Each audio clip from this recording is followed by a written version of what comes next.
Welcome. You have joined us on the conversation with Robert Brennan. He's going to cover transformational healing through the integration of psychotherapy and therapy. Robert is a graduate of Western Seminary and is licensed in marriage and family therapy in the state of California. He's a former inner city missionary in San Francisco. Robert Brennan is affiliated with the Alliance for Therapeutic Choice, Restored Hope Network, and the California Association of Marriage and Family Therapy. Robert is married to his lovely wife and has been for 28 years. They live in Southern California, and he happens to love cooking, particularly barbecue. So that's a little bit about Robert. Transformation, regarding his workshop, transformation is freedom from the wounds of the past that allow a person to experience the freedom to make healthy choices. Robert will identify psychotherapies and spiritual interventions that operate from a transformational approach of how to access them. Robert also has a website called, oh boy, I'm going to mess it up. Do you want to say it out loud? Apokata.com. Apokata.com. It is spelled APOKATA.com. You can reach him there with any follow-up questions, and I'm really looking forward to hearing what Robert has to share. So thank you, Robert. Welcome, and you can take it from here. Thank you. Nice to be a part of this and love Restored Hope Network and being a contributor. So thank you, Robert. While I can't see you all out there, I'll speak to you as if I can, and try to make this as interactive as you can without it being interactive. But I've kind of simplified this presentation to a few simple words, I think.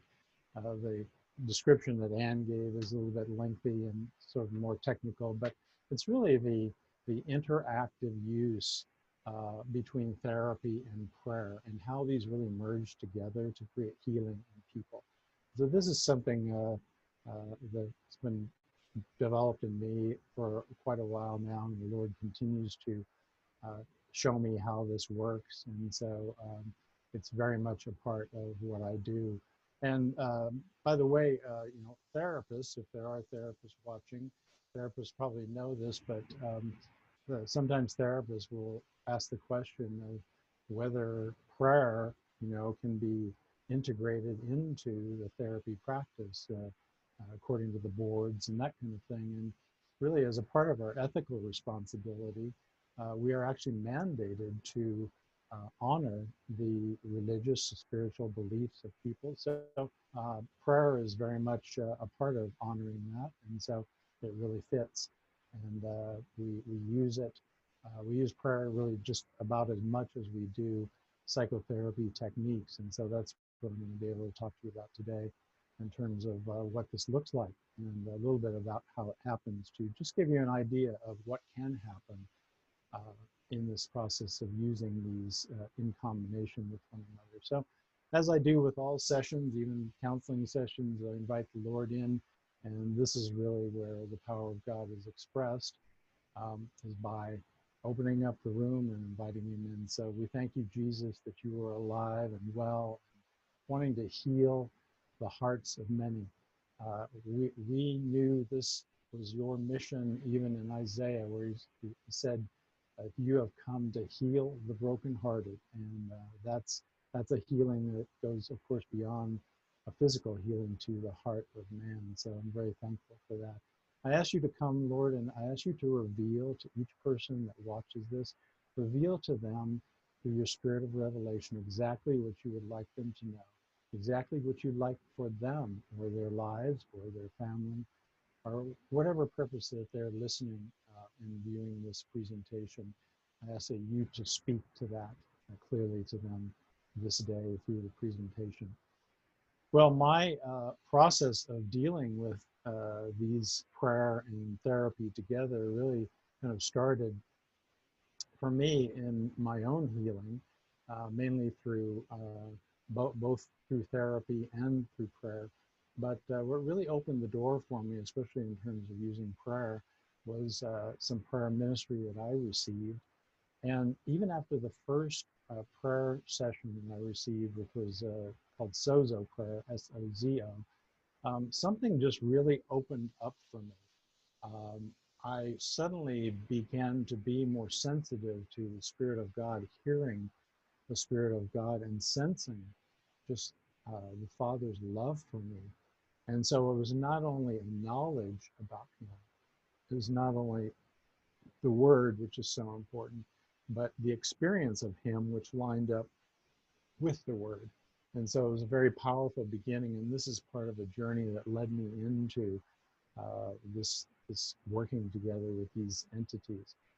That continued really by having exposure to a church that was actually set up as a prayer room as part of the International House of Prayer.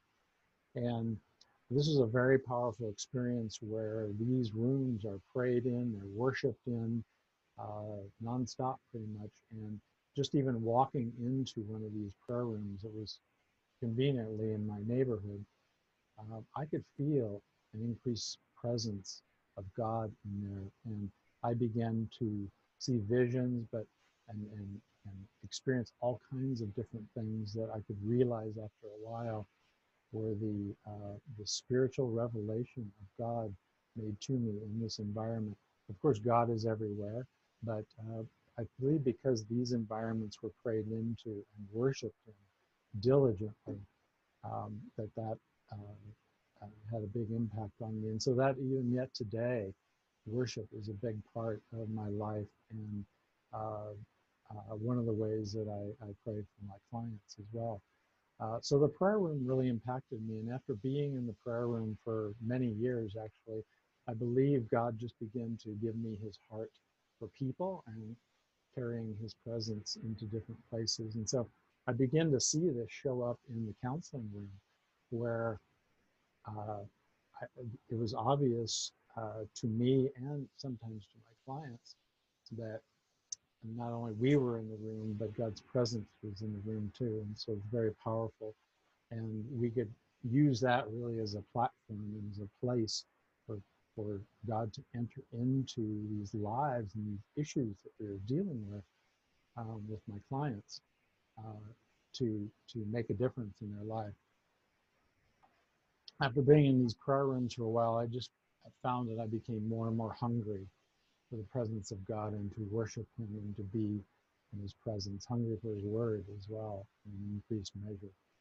One day I was sitting in my office, kind of in between sessions, and it was a little bit quiet, and I heard the voice of God, and He said, "You are a counselor, but today I am renaming your space and what you do." He said it's no longer really going to be referred as the counseling room, but he used the term, it's going to be a healing sanctuary. So I looked up that word. It was just really stood out to me. I looked up that word of the sanctuary, and it's really a consecrated place of worship. It's where the Holy of Holies is, and it's also known as a refuge and a protection. So it really began to make sense what he was giving me as a new title. He was really shaping the identity of what I was going to be doing. And from there, it seems like things just began to build. Also about this time, I was learning some of the inner healing modalities that I'll share with you later, and sort of experimenting, if you will, on my own of really how these fit together, because I knew that the power of God was available to see people healed because I experienced it in my own life. And so this began to build. I also began to invest in intercessory prayer and really developed a love for that. It was really a part of and akin to just listening to God for the purposes of people. And so I began to think of this healing sanctuary as a place to listen to God and to listen to my clients at the same time, because I know that He was wanting to work with them, and I was wanting to know what he was doing in their lives, in the clients' lives, that he wanted me to partner with him on. And so I was always looking, as Jesus said, I only do what I see the Father doing. And so I wanted to see what the Father's doing in people's lives, even in coming to kind of a more formal setting of a counseling room, that kind of thing. I had an experience after a while in intercession that I want to share with you. I had a particular person I was working with, and he was progressing in his healing of same-sex attraction. But one day he contacted me after a little lapse in time, and he said, I wanted you to know my dad had a heart attack. And he said the most amazing thing happened after my dad woke up and he was alive again. He looked at me and he said, I love you, I accept you as my son. And just these words that he had never heard before came out of his father, and this really began to shift something in him. It was that approval of the father and how that impacted him. Now, I don't believe that my prayer caused this man's father's heart attack, nor do I take claim that my intercessory prayer caused this series of events to happen. However, I did notice that after I began to pray in this way for my clients, that things did start to happen in some of their lives, where I could see God putting some things together. So this is these are very early experiences for me of really, again, how prayer is going to be involved, not only in praying for clients outside of a session, but what prayer looks like in an actual session, in the moment, as we're working together. So the problem with that we're trying to address with healing and this kind of thing is the issue of the fractured self. And what trauma does is it fractures a person into different parts within themselves that arise within them to be able to survive the moment and survive what they're going through. Sometimes this is called splitting, but basically, if you think of it as the idea of there's many parts in us, trauma splits a person into parts. And some of these parts then become separated from one another, and so this is where we can not feel connected within ourselves often in terms of our feelings, our thoughts, these kinds of things. And so what happens is when a person is fragmented, then this opens up the door for gender distortions, the stalling of gender development for a child. Trauma will stall that process. And until those traumas are freed from that person, very often they cannot continue to mature as emotionally, basically, but also their gender development cannot mature. So we've seen people where their trauma is released, and I usually take kind of a temperature of the person's emotional age when they come in and we start. And their emotional age over a very short period of time, once trauma is relieved, could grow by 10 or 20 years. And so this is really an amazing thing that the Lord does in terms of beginning to integrate people, beginning to make people whole out of their broken state that they were living in. And people feel differently. Their bodies are even different. And so we're working with brokenness and wounding, which affects not only their relationships with others, but also their relationship to themselves and also to God. And so this is part of the issue that we're addressing in using these tools to help people and to get people free. Freedom from trauma and these wounds really then does prepare our gender development, propel it into a place of clarity, of seeing us as we really are and as God sees us. And the vision for a person usually completely changes. It's often a radical change. Also, healing is reconciliation. So sometimes we connect with people who are connecting with wounds in their life of of parents or someone doing something to them, abusing them, that kind of thing.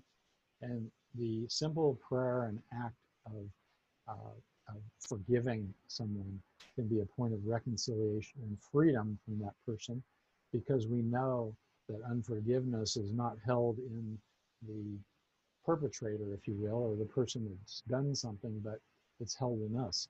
And I've had sessions where people have prayed these prayers, and it's almost like weights have been lifted off of them, and they feel like they walk out the door even feeling physically lighter. And so these are some of the signs that we know that transformation is starting to occur in this person.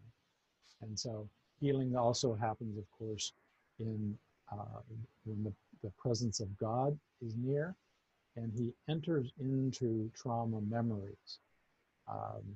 So I worked with a man who was sexually violated as a boy, and we revisited this scene where he was in a church, and the pastor who knew of this humiliated him in front of a lot of people, and because he was kind of caught up in sexual addiction, which is very common for someone who has been sexually violated.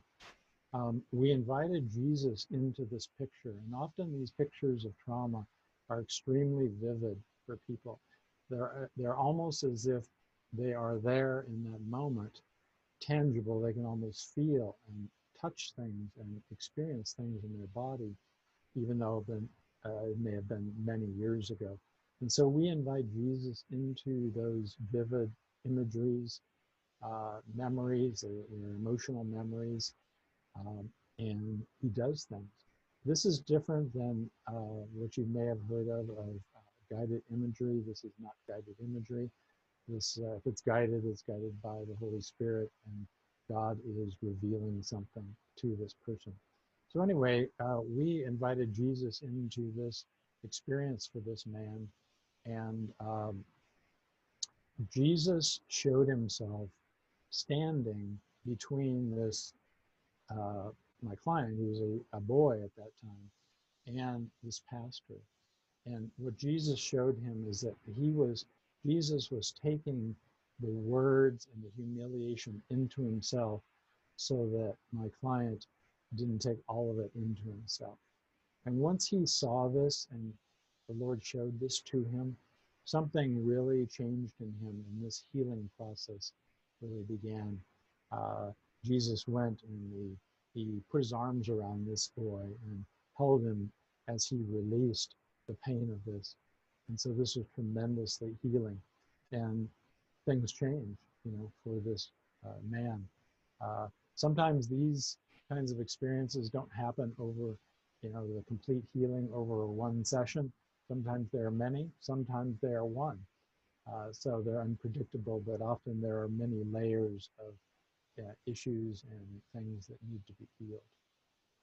So Jesus is taking the pain out of people just by showing himself and showing what he was doing, because we know that Jesus was present everywhere, and he was even present in these scenes, even though the boy or nobody was probably even aware of his presence, and yet he was there caring for this boy.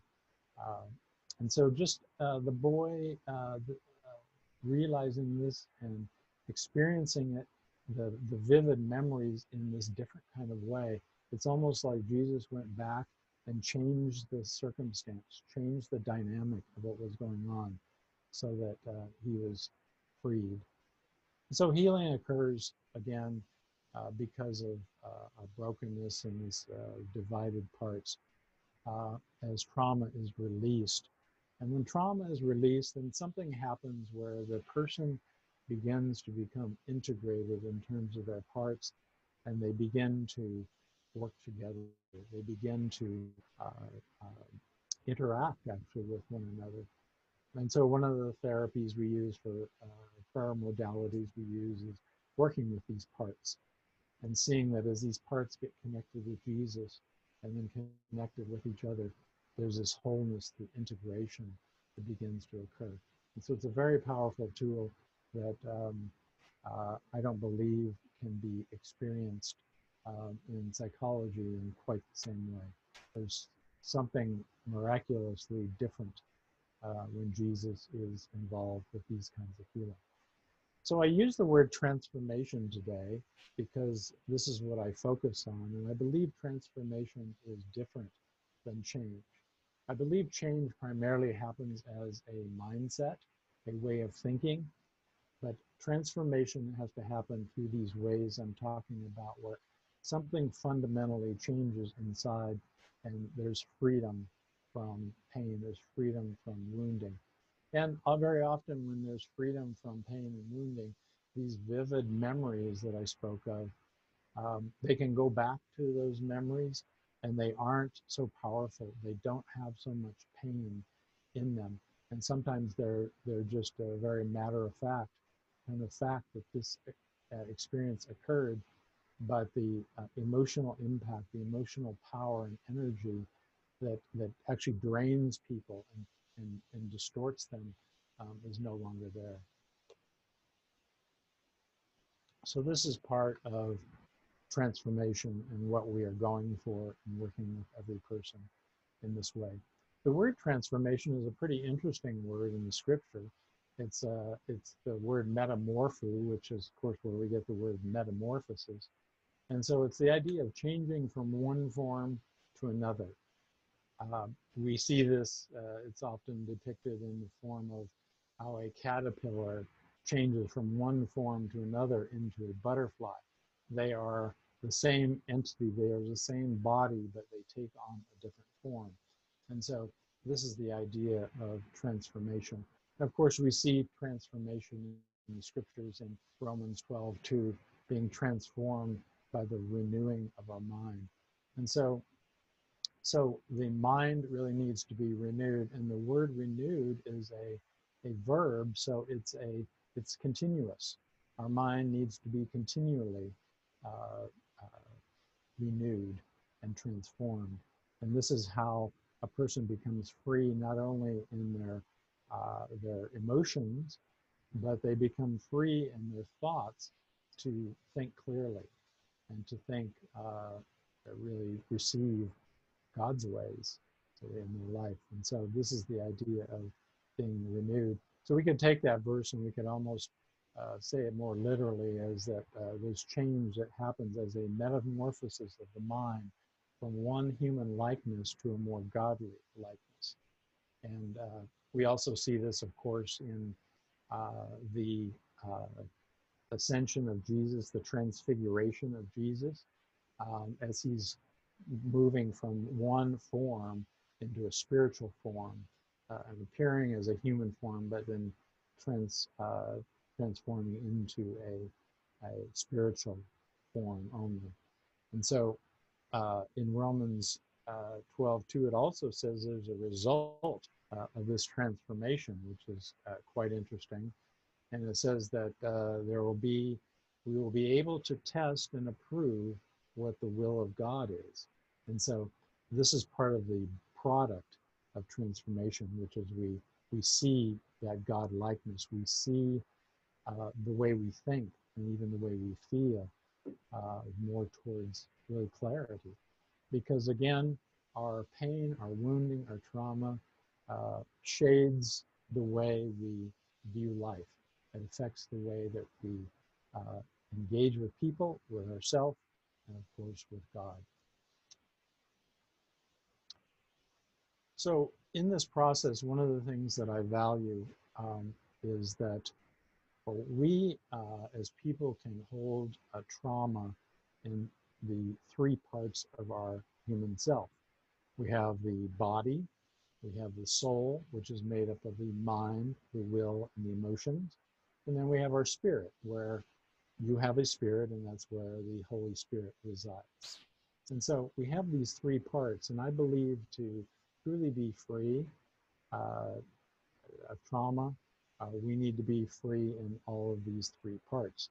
So we work with people in terms of what it means to be free from traumas held in their body. Often physical traumas, sexual violations are held actually in their body.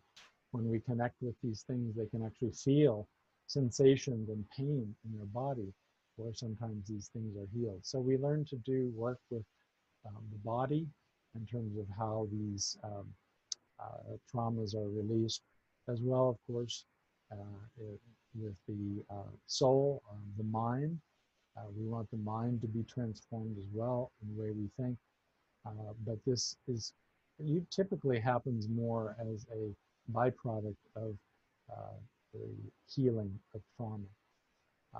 And so we, of course, are working with the spirit. Now, traditionally, psychology in the past has not dealt with the spirit, and yet it is becoming more and more essential. I've seen situations where people can be free from thoughts about something. They can be free from pain in their body, but if the pain is rooted in their spirit, then they will ultimately not be free. So we really need to kind of take into consideration all three of these for a person to truly be free. So we use different psychotherapies in conjunction with these things, and every therapist, or most therapists at least these days, have kind of a tool belt of approaches to dealing with trauma. Something like EMDR is very popular these days. It's very proven in terms of its effectiveness of healing trauma, very much used with people like veterans of war who have post-traumatic syndrome and this kind of thing. So what we want to be able to do for these therapies is we want to use these trauma therapies and yet find out how spiritual modalities can integrate with that. And so I use several different modalities for trauma, including regulatory therapy, emotionally focused therapy, and some cathartic therapies. And I use these tools then in concert with the prayer. The nature of these, because these traumas, the nature of almost all of these therapies is that that person, the client, is going to connect with that memory in some vivid form, as I shared with you earlier. So when we go back to memories that that are traumatic and are holding trauma in them, these memories become very vivid. And so this is just really the perfect place to invite Jesus in to show the person where he was and what he wants them to know, you know, as they are in that. And so people can really use, therapists can really use any form of trauma therapy, I believe, and they will ultimately connect with these vivid memories of pain. And for some people, they may have many, many different memories that we go to that Jesus seems to be very willing to lead them to for the purposes of healing. So we're never leading people to memories that are painful for them to just re-experience pain. That would be useless, but rather for the purposes of freedom and becoming free in their body and their soul and their spirit. So in the spiritual modalities, we're really focusing on the presence of God. And so when the presence of God is there, then we can invite him in. And so it's always my practice, even before I'm meeting with clients, even at the beginning of days, is that I'm inviting the presence of God and worshiping him and inviting him to come and really lead those sessions that we're going to have with folks that day. I once had a client that I was working with who was connecting with some pain as a boy of his school peers who were calling him names and just really being quite mean and rejecting him. And he came back to this vivid dream or this vivid memory And again, we invited Jesus into that scene, and Jesus did something interesting.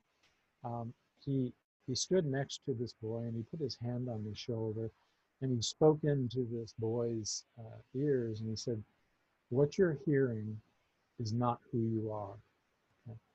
And then Jesus he took this object that looked like a badge, and he put it on this boy. The boy could actually see this object being put on him in this vision that Jesus is making known to him. And what the badge said is Son of God. And so he was really showing him about his identity. This is really who you are. You are not who these people say you are. And again, there was a great shift and a great freedom that came to this boy, and really beginning to kind of erase and nullify the impacts of these boys' words and how that affected him.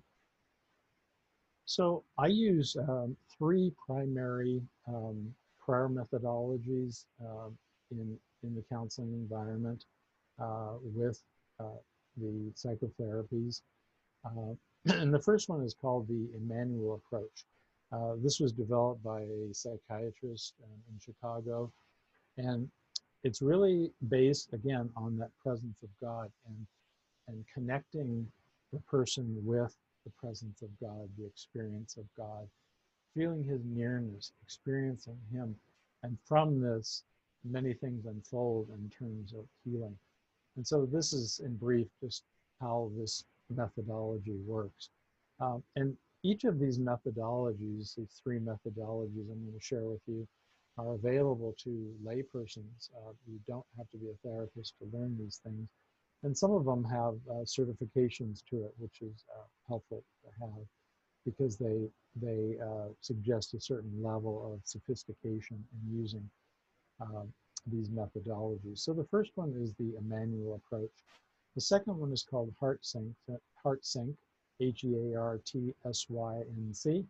and I think I mentioned that earlier in terms of parts. And so it deals with this idea that are parts that are split off in us, they're divided, these parts amongst themselves. And the way you could think about these parts is that within you, if you think of within yourself, there's this conference room, and there's these people sitting around the conference room, and these people are all parts of you. So some have different opinions, some have different feelings, some might be angry, these kinds of things, but all of these parts are interacting within us at different points of time. And usually parts that people are not aware of, parts of themselves, is often where acting out comes from in the parts that we're not necessarily aware of. So they are triggered by something, and acting out occurs in order to soothe the pain that is triggered. And so HeartSync really deals with this, and it's a very effective tool that we use. And again, right in the middle of a session, right in the middle of working with some issue that a person is dealing with. And then the third one is called Sozo, which I mentioned earlier, S-O-Z-O. And this is also a very a useful form of prayer. It tends to deal with a lot of tools more so for freeing people from certain things. So I mentioned earlier the prayer related to forgiveness. So it has a very specific prayer in the way that that's done. And there's always a transaction that goes on. So we think of prayer as really the transaction with Jesus or the Godhead in some way. And so what Sozo does is focus on this transaction to bring freedom to a person. I was once dealing with a young man who began to tell me that in his childhood, because he was bullied, he made a vow to himself unknowingly that he was never going to be like these boys. He was never going to be like them. And only through our discussion we really realized that he had made this vow. Now what a vow does is it bonds you to that promise in a sense. So in his life, he's been working to show these boys up that he is worthwhile, whether it was his career or whatever he was doing in his life. He realized he was been working hard ultimately to fulfill his vow,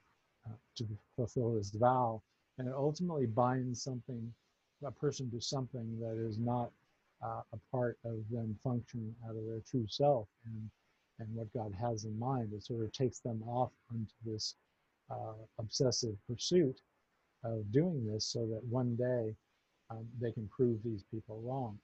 So it's really important to be free from vows. So we use this Sozo to a prayer to free him.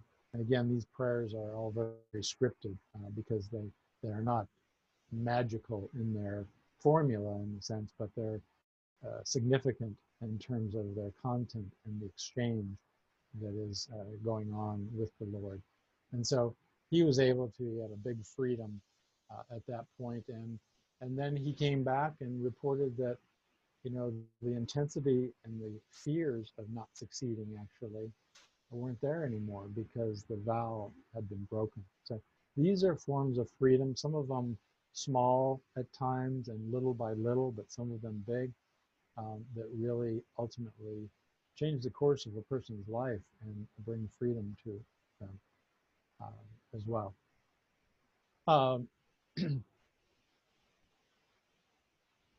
There's just another story of someone related to the heart sync. We connected with a part of a person that was really attached to a false self that was working to be good enough, much like the last story.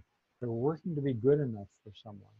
And when they released this part released this desire and realized that Jesus wanted to make everything happen in their life by the power of the Spirit, they could be free from this, and they were no longer operating out of a false self to perform in some way to accomplish something, but rather out of their true self, their true heart, the true person that they are, which is the reality of their true feelings and their desires in life. And so we were able to take away this false self that was working so hard through this prayer modality and see freedom. Also saw another man who probably got free from a lot of his pain in one session, which was pretty amazing. And he realized through our discussion and through Jesus revealing it to him that something that he'd never realized in his life, but it was a source of his pain. And what he realized was that he was never really wanted by his parents. And so when he realized this, of course, there was a lot of pain connected with that. But he had been operating out of this pain for many years of his life, a lot in terms of anger, not realizing it was there. So when we could begin to identify that and disconnect him from that, which is in spiritual terms, that is an orphan spirit, right? Not being wanted, not belonging to a family. And Jesus came and took him into the Father, and he received the spirit of adoption, being adopted by Father God, and this was a great release and great healing for this person. Often these releases of trauma and pain are accompanied by lots of tears and that kind of thing. But again, we don't do this for the purposes of person re-experiencing their pain, but for the purposes of them being free. And he was so free after this that he noticed that he was relating to his children different. The anger seemed to just not be there anymore. So he wasn't working to stop being angry, but the anger just wasn't there anymore because he'd been freed at the core of himself, in his body, soul, spirit. And he found he was much more sensitive to others. And ironically, then a few weeks later, he said, you know, ever since that prayer and that time, my appetite has gone down and I've been losing a lot of weight too. So lots of physical manifestations can happen when these changes go on in a person through this process. When parts are freed, then we have this integration, and people feel more whole within themselves. They feel more alive because they are more integrated. Well, this is really what I wanted to share with you today. Um, uh, this is really where freedom can come through this integration and this work together between psychotherapies and the modalities of prayer healing. There are many more modalities of each of these kinds of things that are available, and training is available for some of these things. But these are just a few of the things that I've used over time, and it seems to be growing in terms of change and transformation for people. So I bless you today. I bless you with whatever God may have shown you and is doing in your life, perhaps in this area. And I hope that you do well, and transformation comes to your life if it's needed. That is magnificent. Thank you so much for sharing, Robert, because that the explanation, the stories of life transformation, truly that's what I experienced being related to being molested when I was 4. When I walked through that process and saw Jesus welcoming me and making a difference there, and forgiveness, huge difference, huge motivational internal change that ended up changing the external as well. So thank you so much for sharing this. Wonderful. Beautiful. The life stories are profound to illustrate what you're talking about, and I'm grateful for that. Have you ever used EMDR? Just curious. I have not used EMDR. EMDR is very effective. It's proven. However, when I've attempted to do that, the Lord has not made that door open for me. So fair enough. No worries. yeah. I'm not trying to push you that direction. No, Just was curious. I know there's a lot of people that use it, and I have nothing against it, but Yeah. I just hadn't had the permission to do that. Sounds good. I love that you, the Lord renamed your practice as a healing place as opposed to a counseling. I love that. That is magnificent as well. Thank you. It really changed the framework of even how I would look at it, you know. I have a couple of questions. I actually didn't have as many as I was hoping to have. But you said something about the transformation. I'd like to clarify this with you before we get off. That when Jesus was manifested with his heavenly self on the mount, the transfiguration, you mentioned his spiritual body. That was his physical body manifest in spiritual ways, right? Yes. With the radiance of heaven, the way he really looks in glory. So you're not discounting the resurrection of the dead. Is that right? Oh, no, not at all. Okay, good. I just wanted to clarify that because I know someone will be listening and wonder that question. So we're physically resurrected, but with a new body that's immortal. Amazing. That's the Christian doctrine. So anyhow, I was going to ask you, what are your thoughts related to the current bans that are happening in Canada? If you don't mind sharing, they're looking at any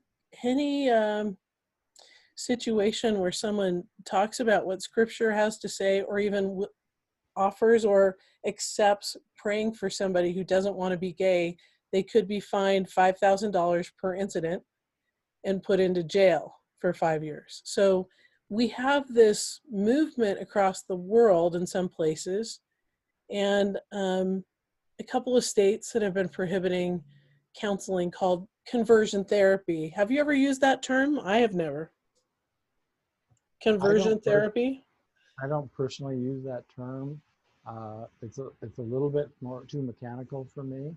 Right. I would rather transformational therapy or something like that. Yeah, it's really an ideological term. It's meant to use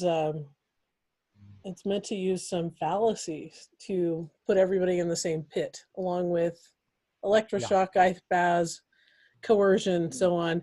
What I hear from Almost you is identical you're not being coercive at all with your clients. You're inviting them to participate and they come to you. Is that not right? Oh, definitely. That's really the only way I would meet people, is if they're voluntarily coming to me and they're seeking this out. So I believe that whatever bans are put anywhere in the world, that God will draw people out to get help. And there's lots of ways that we can enter into healing with people, even without talking about gender, even talking about these kind of surface things, because the issue really isn't gender. It's really wounding, pain, trauma. Yeah.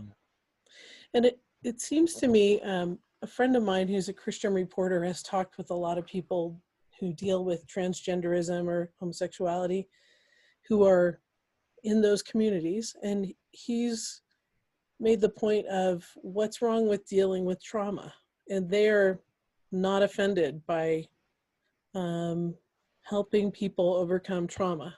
So that's the root of healing in the soul, isn't it? Overcoming trauma by the power of God and his mercy being extended. So it's not about some coercion, some forcing around or square peg in a round hole or anything. It's about, like you said, metamorphosis. You still there? Good, we got you back. I am. Technical Okay. difficulty for a second. So Okay. what do you forcing an external change isn't it's not about the efforts to make yourself different, is it? Because that won't work ultimately, will it? No, I mean, even when we have individuals who have unwanted same-sex attraction, they cannot change themselves by thinking No. differently. The choice of their will is important, but they're not going to change their feelings by thinking differently. Right. And you cannot change them either, can you? I mean, is it in your power to force someone to change? I can lead them to the one that changes and work with them through a process, but I cannot do that myself. I wish I could, but I've resigned myself to that a long time ago. Yeah, me too. That's right. If I can't change myself, I certainly can't change you, but we can go to the same one who can do it all. So, right? Oh, Right. goodness. Well, I just love the examples that you shared, the techniques, the just wisdom about a variety of things, and also incorporating spirituality because the healing comes from the healer. And so magnificent to incorporate that beautifully. And you were quite right that the ethics of the APA, for example, require any therapist to appreciate and regard clients' religious or spiritual experience. That's part of the ethics, isn't it? Exactly. And it's not as if we are the only one practicing that. There are lots of organizations out there that freely advertise themselves that they're working with Eastern mysticism and meditation and different kinds of things as a Mm-hmm. part of a tool together with therapy. You know? So Right. So um, that's beautiful. yeah. And it's a level ground there. It should be a level ground. So Mm-hmm. thank you so much for sharing with us. I wanted to highlight your website again. If someone would like to converse with you, talk with you, ask about care, can you specify what region that you provide care first and foremost? Where do you Right. accept counselees? What Right. location? So we accept counselees in our physical office, of course, which is in Anaheim, California.